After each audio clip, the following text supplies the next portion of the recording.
talking now to Aurelia, who's going to be talking about the trends with economic migrants coming into South Africa. Thanks, Nazi. It's a fascinating economy, it really is, and so distorted for so long by politics and the relationship with South Africa. We welcome Aurelia Segatti, who's the labour migration expert from the International Labour Organization. Aurelia, thanks for coming in. That economic migration aspect, there was gratitude from Robert Mugabe to South Africa for receiving all the migrants. What is the scale, actually, of this migration? Someone estimated 6 million Zimbabweans could be in South Africa? I think we have to be very careful with those figures. There's plenty of figures floating around. Let's remember that the population of Zimbabwe as a whole is 14 million. That's right. So if we had 6 million of them in South Africa, I think we would see the impact on Zimbabwe itself. More reasonably, I think we have some figures, not a lot, not very good statistics, but we do have some in South Africa coming from the South African Labour Force Survey. They go back to 2012, but still it's an indication. And at the time, there was an estimate of about 500,000 Zimbabwean workers, migrant workers in the country, which is a very interesting indication because they are the largest group of foreign migrant workers in South Africa, with a very high rate of employment among them in the range of 61%. The sectors, Aurelia, where we're seeing the greatest impact of economic migrants into South Africa, where are they being absorbed and where is their skill and capacity being felt? Well, what we see with Zimbabwean migration is an absorption of those workers at the two ends of the South African labour market. The majority of them are absorbed at the lower end, agriculture, construction, security, the hospitality industry. But also many very highly skilled Zimbabweans in finance, in teaching, in the professions, in the medical sector, for instance. So these are the characteristics, the features of Zimbabwean migration to South Africa. Joseph, your perceptions of this contribution to our economy? Well, certainly, I think there is a contribution from a skill set point of view. They bring a different dimension in terms of what they have learned in Zimbabwe, given the challenges Zimbabwe have gone through.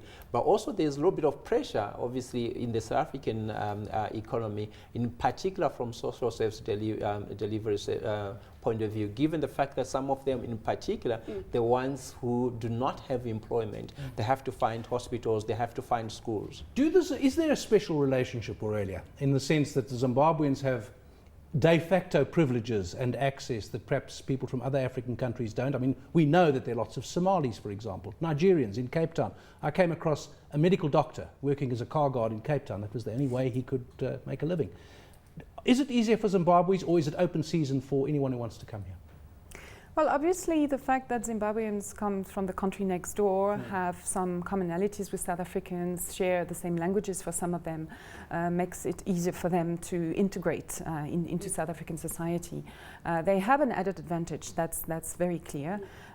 They are also perceived differently by South Africans, and perhaps South Africans are more familiar with Zimbabweans because they have been around for a longer time and there is a shared history. And of course there's the language which is quite similar, Shona being similar to the Nguni languages. Now the other point that Joseph raised that I just want to hit back at you, Aurelia, is that he spoke about pressure on public service delivery. But on the other side of the coin, there's a very real quantifiable contribution to the economy.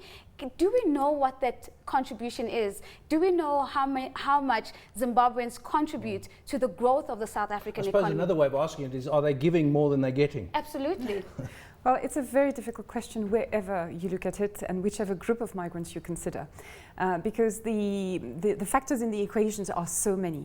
To calculate the actual economic impact of any group of migrants, you have to take into account what they bring into society, what they contribute in terms of income taxes, in terms of VAT, etc., and what they cost to society, what state services spend on them, that they wouldn't spend otherwise. So it's an extremely difficult calculation, and I don't think anyone has the figures. What is interesting, though, about Zimbabwean migrants is that if you compare them with other groups of migrant workers in South Africa, they have a very, very high rate of participation in the labour market. In other words, they come with fewer dependents than other groups of migrants. And I think that's a very interesting feature of Zimbabwean migration to South Africa. I suppose also easier to go back to their dependents in a country which is next door than to go back to Nigeria or Somalia. We'll have to end the conversation there. Unfortunately, thanks very much to Aurelia Segatti from the ILO.